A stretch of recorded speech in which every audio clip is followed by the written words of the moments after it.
Bien, esta mañana mencionamos algo de qué pasaba con el cerebro de cada uno de ellos y más de los mentirosos. Pero, ¿cómo al introducir la mentira se pierde el entendimiento?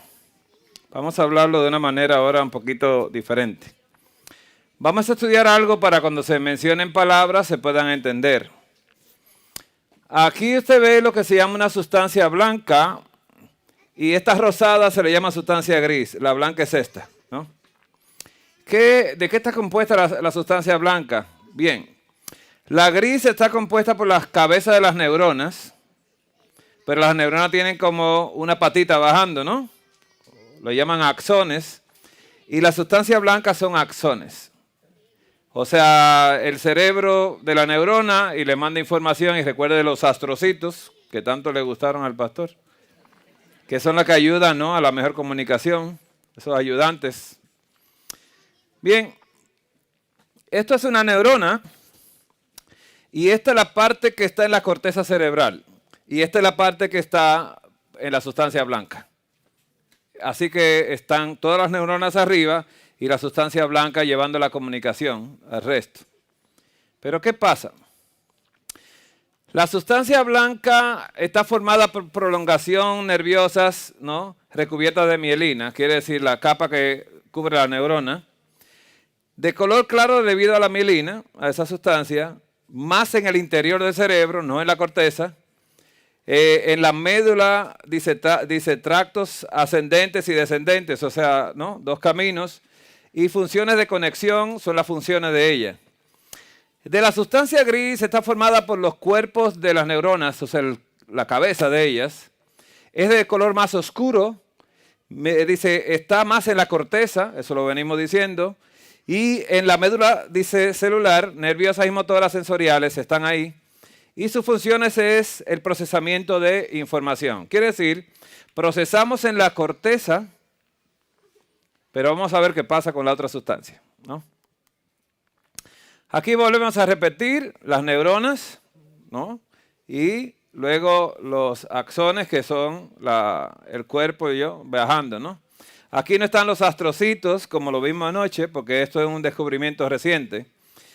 No tiene muchos años y todavía se está estudiando.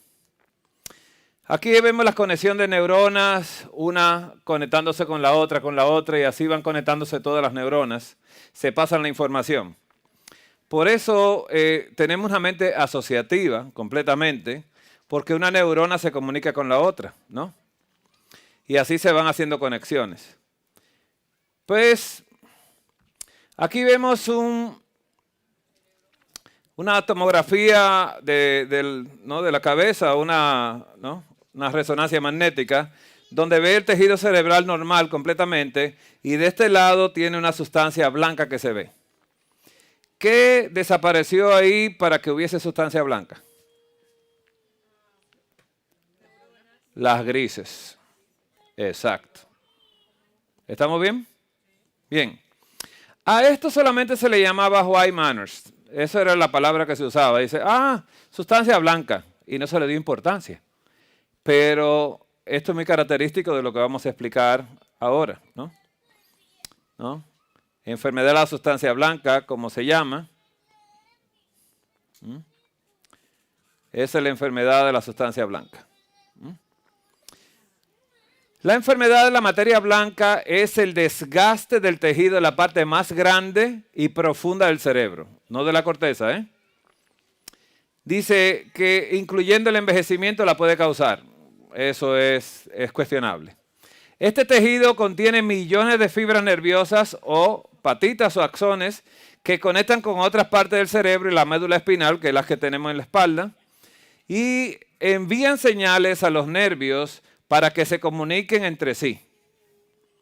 Un material graso llamado mielina protege las fibras y le da el color a la materia blanca. Ahora bien, la principal función de la sustancia blanca es la correcta transmisión de información cerebral. La correcta transmisión de esa información. Esta sustancia tiene una gran implicación a la hora de permitir al ser humano trasladar los pulsos electroquímicos emitidos por el cerebro al resto del cuerpo. ¿Cómo se hace eso? Bien, cuando se hace un electroencefalograma, ¿han visto personas que le ponen cables acá? ¿Ven? Y el especialista en esto se queda mirando al paciente porque hay una sonda que se tiene que ir moviendo, pero si el paciente movió una mano, entonces da un saltito y pone movió la mano. Si tragó, tragó, porque quieren registrar cada impulso que está ahí con lo que él está haciendo. Así que cuando usted se mueve, cuando mueve un pie, todo el electroencefalograma va leyendo y va diciendo, hizo esto, ¿no? Y eso solamente para ver, porque a veces hay ondas cuando el paciente no ha hecho nada, que es casi siempre en los pacientes epilépticos, que hay unos cortocircuitos completamente muy fuertes, ¿no? Entonces eso lo hacen para diferenciar una cosa de la otra. Entonces muchas enfermedades o lecciones y toxinas diferentes pueden provocar cambios en la materia blanca. Los médicos señalan los mismos problemas de los vasos sanguíneos. Ayer hablamos nosotros de la demencia vascular, ¿no? ¿Qué provocan los problemas cardíacos o accidentes cerebrovasculares? ¿Cuáles son? Presión alta, arterial alta por largo plazo, que no se cuidan las personas. Eso tiende a crear problemas en la sustancia blanca. Inflamación continua de los vasos sanguíneos, ¿no? El fumar, la diabetes, el colesterol alto, la enfermedad de Parkinson, la historia de accidente cerebrovascular. Y la genética también puede influir. ¿Hablamos de la genética esta mañana? La genética también influye en la sustancia blanca. Entonces, la materia blanca le ayuda a concentrarse y resolver problemas. También juega un papel importante en el estado de ánimo, la marcha y el equilibrio. Entonces, cuando algo anda mal, puede notar lo siguiente en esa sustancia. Dificultad para aprender o recordar nuevas cosas. Dificultades para resolver problemas, pensamiento lento. ¿Ah? ¿Oh? ¿He escuchado eso alguna vez? Pérdida de la orina, depresión, problemas para caminar y problemas de equilibrio y más caídas también. Aquí vemos el cerebro. ¿Cuál es el normal de todo lo que vemos acá? El de la derecha. Y usted ve los otros como tienen sustancia blanca apareciendo, pero eso a menos que lleven a la persona y le hagan una resonancia magnética se va a tocar. Pero siempre veo personas y yo le digo, pero déjame ver los resultados, porque los médicos encuentran su sustancia y le dicen, why matters. Y digo yo, ok. Pero cuando yo lo veo, digo yo, oh no, esto es una cosa. No, pero me dijo que eso no era nada. Digo, es algo porque tú tienes un problema. Y no te lo encuentran, pero ya te lo encontraron. Pero no todos están hoy en día en eso. Eso es muy común. Cuando las cosas son comunes, a todo el mundo le pasa, pues lo dejan así. Porque parece ya de normalidad. Bueno, no dije eso, pero bueno. Aquí usted ve cómo las otras resonancias magnéticas aparecen en la sustancia blanca en el cerebro. Si a usted le han hecho un estudio de esto, por favor, léalo, ¿no? Es importante hacerlo. Aquí vemos la sustancia gris, ¿no? Y vemos la sustancia blanca, ¿no? Ahí vemos una caricatura que hicieron, ¿no? De una resonancia magnética, ¿no? De la corteza, ¿no? Del cerebro. Ahora bien, ¿qué se ha publicado acerca de esta masa cerebral llamada, ¿no? Sustancia blanca? Materia blanca cerebral, la neuroanatomía, la neurología clínica y correlaciones neuroconductuales. ¿Escuchó la palabra? De la conducta. Por eso esta mañana insistimos cómo a Abraham se le dañó la sustancia blanca y tenía problemas conductuales, los cuales su hijo lo heredó y se lo pasó a sus hijos. A la tercera, cuarta generación de los que le aborrecen, pero Abraham amaba a Dios. Es muy diferente. Ya Dios le llamó amigo. Es importante esto, porque Dios trabaja con los pecadores. Porque Dios restaura a los pecadores. Porque nosotros somos lo más importante para Él. Porque eso mandó a Jesús. Lo mandó para los pecadores. No sé si usted se siente contento. Yo me siento muy importante porque yo le intereso a Dios. Digo, wow, tú te interesaste en mí. Digo, claro, bruto. Entonces, el Señor está interesado por nosotros y nos ama a nosotros, porque nosotros no podemos hacer nada por nosotros mismos. Todo lo hace Dios.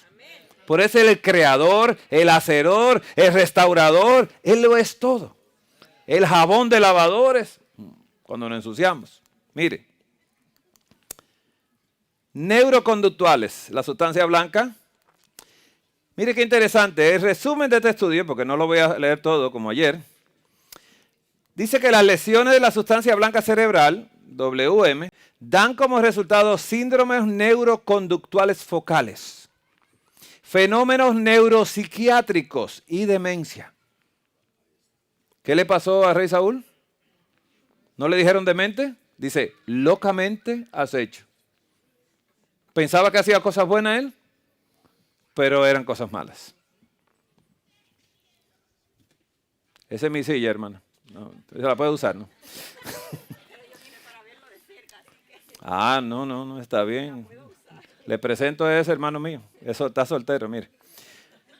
La sustancia blanca cerebral contiene vías de fibra que transportan axones, las patitas de las neuronas, que se unen en las áreas corticales, cerebrales entre sí y con estructuras subcorticales por debajo de la corteza también, lo que facilita los circuitos neuronales distribuidos que sirven para la función de la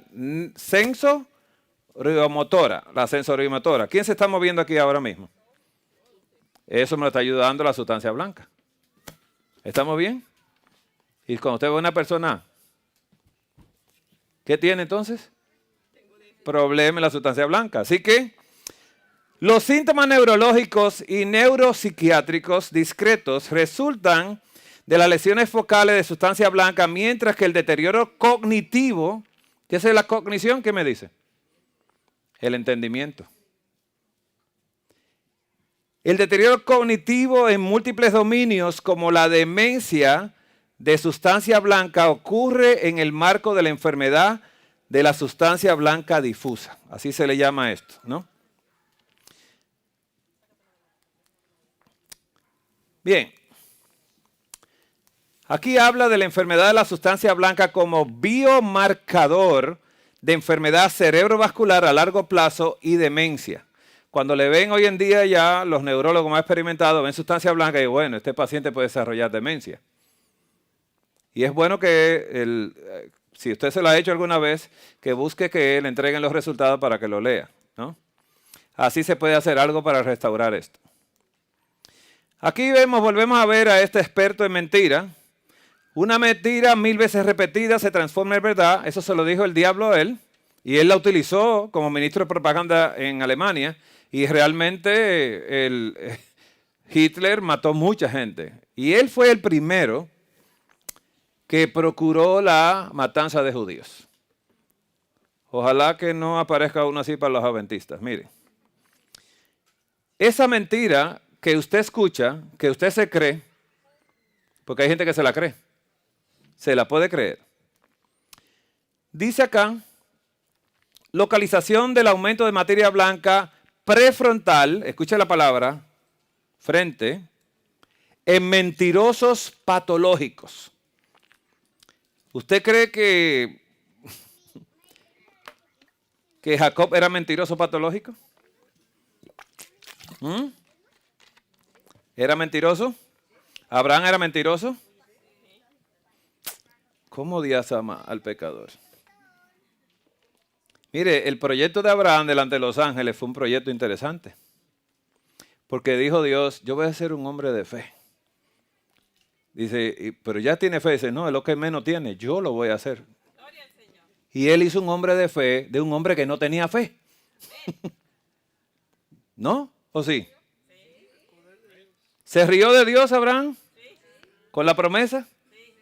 Donde no se rió fue cuando Sara fue que se rió y dice, tu esposa se rió y Abraham calladito así. Y dice, no me reí, usted se rió. Mentirosa. Ay, otra mentirosa. Le dijo a Dios mentiroso. Es feo esto, ¿eh? Esta sustancia blanca, hermanos. Mire, un análisis de las regiones prefrontales, y ponga atención a la palabra prefrontal porque luego vamos a ir a ver qué es prefrontal en neurología, ¿no? Daños en las regiones prefrontales. Dice así, órbito frontal, que de esa Abraham tenía mucho daño. Mucho daño. Dice que fue con un aumento de la sustancia blanca en los mentirosos, esa zona. Los mentirosos mostraron un aumento significativo de la materia blanca en la corteza inferior, media y órbito frontal. Órbito de la órbita del ojo y frontal acá. Usted lo verá ahora, ¿no? En comparación con los controles antisociales respectivamente y los controles normales. Estas personas tenían problemas en esas áreas. Y vamos en un momentito a leerlo. Dijimos lo que dijo Adán. ¿Qué dijo Abraham? Dile que mi hermana. Estaba poniendo a Sara a mentir, ¿sí? ¿Y Sara consintió con la mentira? Pues eran dos mentirosos. Interesante. Y Abraham volvió a decirlo. Entonces era un mentiroso patológico. Qué interesante esto. ¿Sabes lo que hace la gente de excusa? Dice, no, tú sabes, yo tuve que hablar una mentirita piadosa. ¿Escuchas la mentira piadosa? Mentirita blanca, pues tú sabes que yo necesitaba esto, aquello. ¿Sabes lo que es la mentira? Mentira. Y ya no hay otra cosa. La gente lo pone pequeñito. No, pero es una mentirita pequeña, sabes que yo necesitaba entrar y entonces me lo estaban prohibiendo. Digo, no me haga cuento a mí porque ya tú te estás dañando el cerebro. Lo que hizo Isaac en Gerar también, que dijo que era su hermana, lo heredó de su papá y de su mamá. Y cuando Jacob le dijo a su papá, yo soy Esaú, tu primogénito. Y cuando él le preguntó dudando, dijo, yo soy. 2 veces, digo, no, es que aquí somos mentirosos desde el abuelo. ¿Vamos bien por ahí? Mire, hermanos. Una cosa que yo he tenido que trabajar toda mi vida con mi hijo. Porque su abuela tendía a decir mentiritas, pero era por buena gente, ¿no? Y eso es una cosa que no me gustaba. Entonces yo dije, wow, cuando mi hijo nació, tuve yo que empezar un trabajo con mi hijo de pequeño, siendo un niño todavía, de enseñarle las consecuencias de mentir. Y él rompía cosas en la casa, porque era un muchacho. Los varones rompen toda la casa, las hembras no, pero los varones sí. Pero gracias a Dios por los varones, ¿no? Porque ayudan a Jondipo. Entonces a él, cuando yo llegaba a la casa, mi hija me decía, papi, se portó mal y por eso rompió tal cosa. Y yo llegaba, me tranquilizaba, lo llamaba a la habitación, mi amor, vamos a hablar. Y nos arrodillamos, orábamos, y le digo, mi amor, mira, si tú me dices la verdad, no te voy a pegar. Y no va a pasar nada. Pero si me dices la mentira, te voy a pegar bien fuerte. Porque yo tenía que derrumbar eso. Porque la mentira es que recompensa o castigo. Castigo. ¿Y la paga del pecado? Muerte. Pero no le iba a matar a mi hijo. Y así empecé yo, y cuando él veía, decía, lloraba y decía, de verdad, papi, yo lo hice. Yo te dije que no, pero yo lo hice. Digo yo, ok, te vas a quedar castigado aquí en la habitación, pues te dije no te iba a pegar, yo te llamo cuando termine el castigo. Y ahí se quedaba. Y lloraba mucho. Y ya la segunda vez fue más fácil, no se negó. Dijo, papi, yo lo hice, antes de yo ver lo que había roto. Pues siempre rompían cosas, ¿no? No sé por qué, pero bueno, sí. Y así trabajé con mi hijo todo el tiempo y siempre dije, a mí me da la verdad aunque me duela, pero quiero la verdad. E insistí en eso y cuando yo escuchaba que la abuela le aconsejaba cosas, digo yo, mi amor, Dios está escuchando lo que tú estás hablando. Es verdad, papi. Digo yo, no le haga caso a nadie, a Dios solamente. Dios odia la mentira, aunque ama al mentiroso.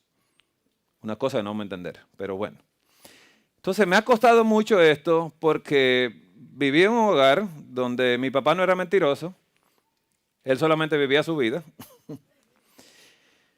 Pero ¿qué pasa con la corteza orbitofrontal? Es la región del lóbulo frontal del cerebro relacionada con el procesamiento cognitivo del entendimiento de la toma de decisiones. Y esa es una de las más afectadas cuando uno miente. Entonces uno no toma las decisiones correctas. porque esa órbita, mira cómo lo señalan aquí los neurólogos, ¿no? Por donde están los ojos. Esa parte del cerebro que se conecta con por eso se llama órbito frontal, está en la frente y en la zona orbital, donde ve el ojo. ¿Qué pasa con esto también? Que el síndrome órbito-frontal, se le llama en neurología, es un síndrome de neuropsiquiátrico, escucha esta palabra, con síntomas que afectan los dominios cognitivos de entendimiento, afectivo y conductual. Cambia la conducta, alterando algunos de los rasgos que nos definen como especie, dice, como la flexibilidad cognitiva y la regulación afectiva. Todo eso lo hace ese síndrome órbito frontal, que se da en ¿quiénes? En los mentirosos. Así que las mentiras, ¿Adán habló mentira a Dios? Sí. La mujer dijo a la serpiente. A mí me gusta como dice la palabra, la mujer siendo engañada, pero no dice que el hombre fue engañado. Pecó a propósito. A propósito. Así que esto que leímos esta mañana, realmente estos daños son heredados completamente. Y lo leímos en los estudios de la herencia, la genética. Bien, en resumen el estudio dice que esas subregiones prefrontales, utilizando imagen de resonancia magnética, los mentirosos mostraron un aumento relativamente generalizado de la sustancia blanca en 23 a 36% en esos lugares y órbitos frontales también, ¿no? Eso fue lo que sucedió acá. Y este aumento de la sustancia blanca puede predisponer a algunas personas a la mentira patológica. Cuando se entra una mentira, ya se dañó esa parte y si insistimos, ya eso se vuelve una normalidad. Y la gente son mentirosos. Totalmente. Y eso hay que reparar el cerebro para hacer estas cosas. ¿Con qué se repara el cerebro? ¿Y la obediencia? Hay que obedecer a Dios. Número 1, ¿no? Bien, aquí vamos a hablar de esta parte, esta materia blanca prefrontal en mentirosas patológicas. Mentirosas patológicas. En el abstracto dice que los estudios han demostrado una mayor activación bilateral de ambos lados en la corteza prefrontal, en ambas, ¿no? Cuando los individuos normales mienten. ¿Qué hice yo? Cuando los individuos normales mienten, pero no se han realizado estudios de imágenes estructurales de individuos engañosos. Así que este fue el abstracto para hacer un estudio, porque solamente vieron actividad en esa área, pero vamos a ver cuando las personas son engañosas. Los objetivos del estudio fueron evaluar si los individuos engañosos muestran anomalías estructurales en el volumen prefrontal de la materia gris y la blanca también. ¿Y qué llegaron ellos, no? El método que se usó, los volúmenes prefrontales de materia gris y blanca se evaluaron mediante imágenes de resonancia magnética estructural de 12 individuos que mienten, engañan y engañan patológicamente, que son mentirosos. 16 controles antisociales y 21 controles normales. ¿Qué pasó en el resultado? Que los mentirosos mostraron un aumento de 22 a 26% en la sustancia blanca prefrontal, la blanca, y una reducción de 36 a 42% en las porciones prefrontales de gris blanco en comparación con los controles antisociales y los controles normales. Estas personas pues se dañan el cerebro cuando mienten. Por eso, ¿qué va a hacer Dios con la mentira? ¿Quién me dice?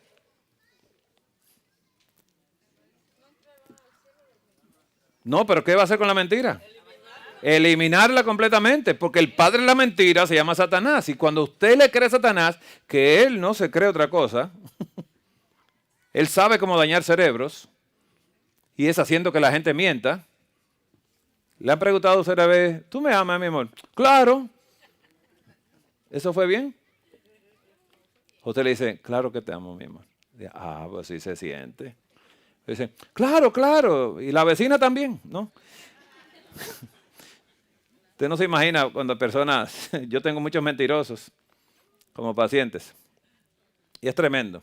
Las conclusiones de esto es que estos hallazgos proporcionan la primera evidencia de un déficit cerebral estructural en los mentirosos.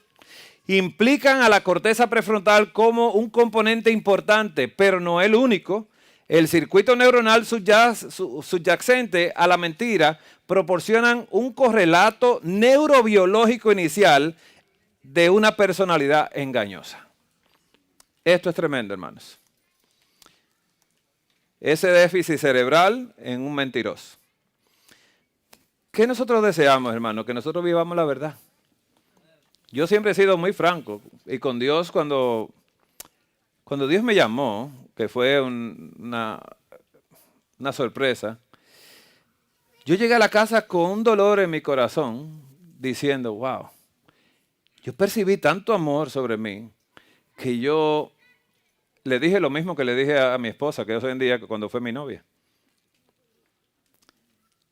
Y le dije a Dios lo mismo, le dije, mira, yo me he sentido tan bien, yo he sentido tanto amor en mí, pero yo me siento mal y te voy a decir una cosa, yo no te amo. Apenas te acabo de conocer, pero yo sé que si tú me ayudas, yo podré amarte de todo corazón, porque yo ni te veo, no te he escuchado. Solo sentí tu presencia y sé que eres tú. Nunca lo había sentido en mi vida.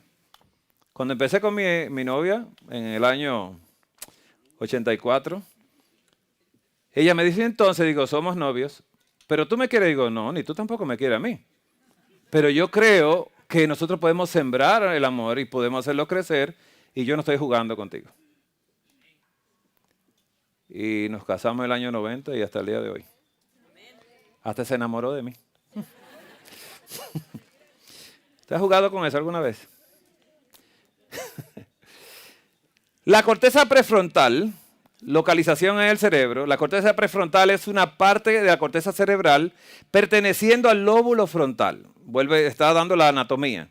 Se trata de una área cerebral con gran tamaño, dice con una gran importancia a la hora de explicar el control conductual, la personalidad, e incluso las capacidades de entendimiento o cognitivas. Eso es la corteza prefrontal. Volvemos a repetir, ¿no? Las funciones de esa corteza, ¿cuál función tiene la corteza prefrontal? Funciones ejecutivas. Dentro de dichas funciones encontramos la capacidad de la anticipación. ¿Escuchó esa palabra? ¿Usted ha llegado a lugares donde usted anticipa lo que va a pasar?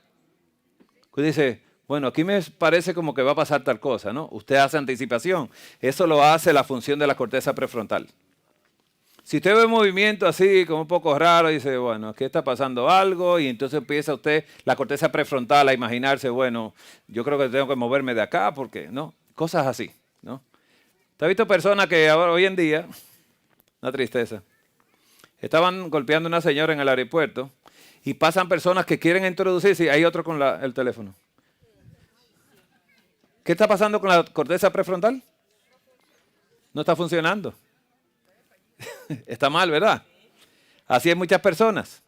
Así que esas funciones, dentro de dichas funciones encontramos la capacidad de anticipación, la fijación de metas, hay que tener metas, y el inicio y mantenimiento de la acción. Lo que usted comience a hacer lo termina. ¿Ha escuchado esto alguna vez? Que empezamos cosas y las dejamos por mitad.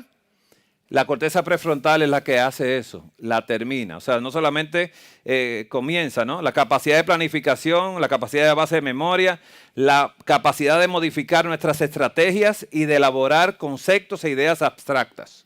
Todo eso lo hace esa corteza prefrontal. ¿Usted cree que Albert Einstein tenía una buena corteza prefrontal?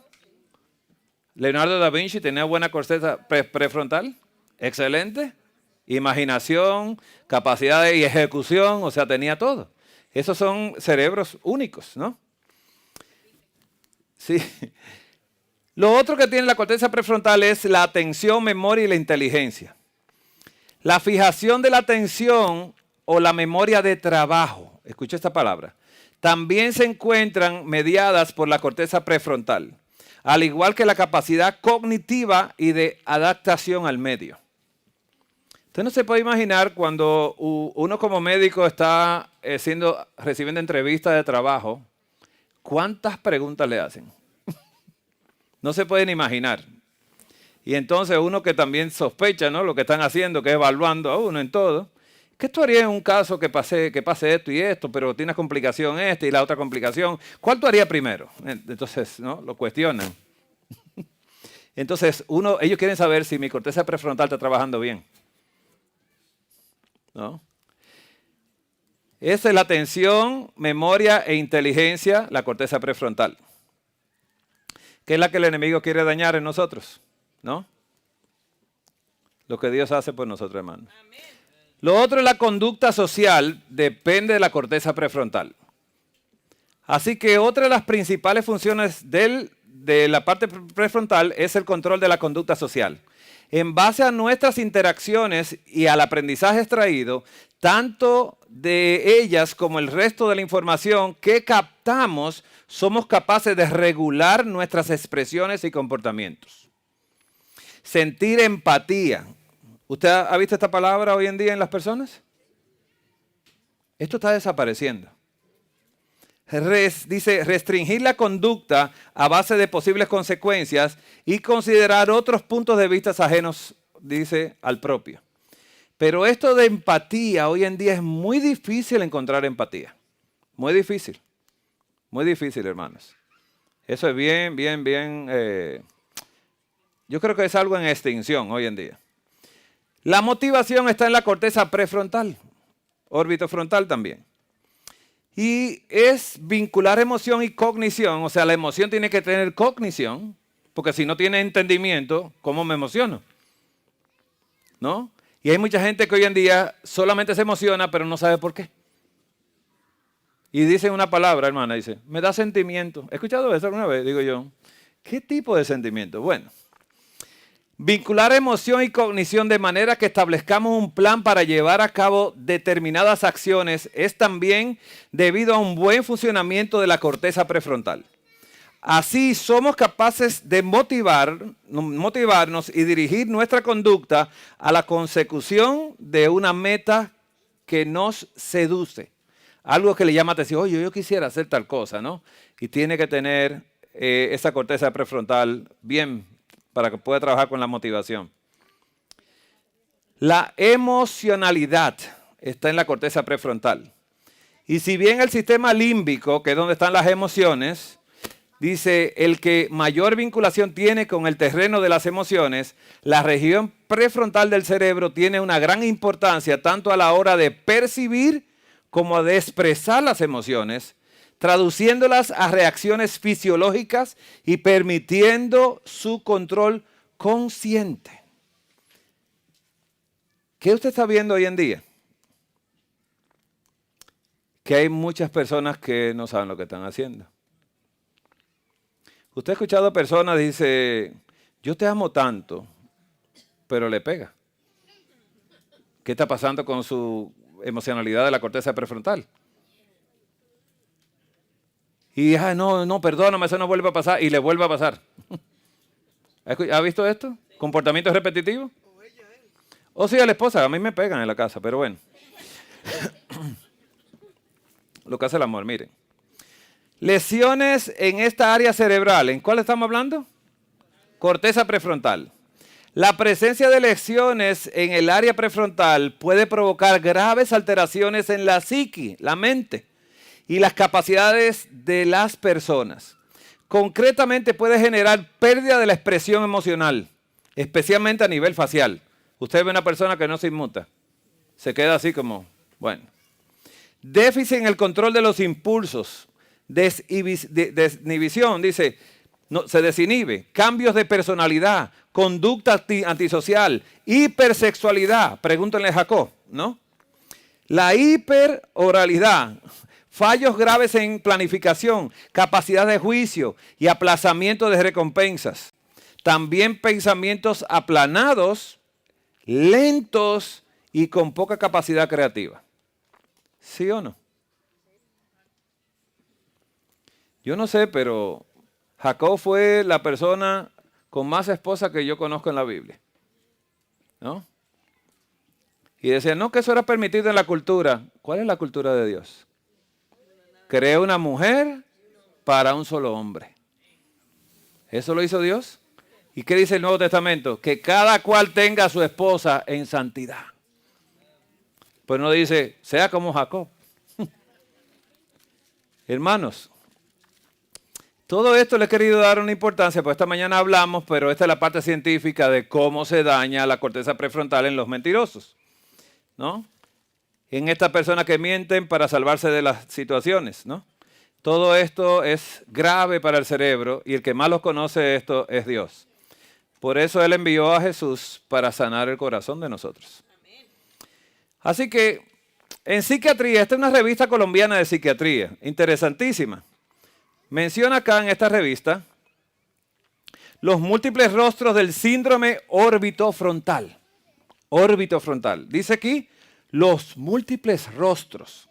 Quiere decir que los psiquiatras ven a una persona con ese problema que cultivaron y aunque ellos saben son mentirosos, no se meten en la mentira, solamente trabajan con la enfermedad mental. Entonces dice acá que el síndrome orbitofrontal es un síndrome neuropsiquiátrico, como ya dijimos, con síntomas que afectan los dominios cognitivos, afectivos y conductual, alterando algunos de los rasgos que nos definen como especie, como la flexibilidad cognitiva y la regulación afectiva, que ya mencionamos anteriormente. Esto fue un estudio muy interesante publicado en esta revista de psiquiatría y publicado aquí en Estados Unidos también. Me parece interesante. Así que Proverbios 4:23 dice, sobre toda cosa guardada, guarda tu corazón porque de él mana la vida. Lo que más debemos de guardar es esto, ¿no? El corazón, nuestro cerebro, ¿no? De esas avenidas del alma. Entonces, con esto ya yo me voy a mi casa porque ustedes ya se despidieron. Hermanos, ¿alguna pregunta? No creo que no. ¿Sí? Y el pastor dice que no. Pues hermanos, el día de mañana vamos a hablar de algo interesante. Nos falta el día de mañana, ¿no? Mañana vamos a hablar de remedios falsos y remedios verdaderos. Y entonces mañana pues no va a haber preguntas, porque ya mañana me voy. Pero le dejo el tema de remedios falsos y verdaderos. ¿Cuáles son los remedios verdaderos? ¿Y cuántos son? 8 remedios, ok. ¿Sí, hermana?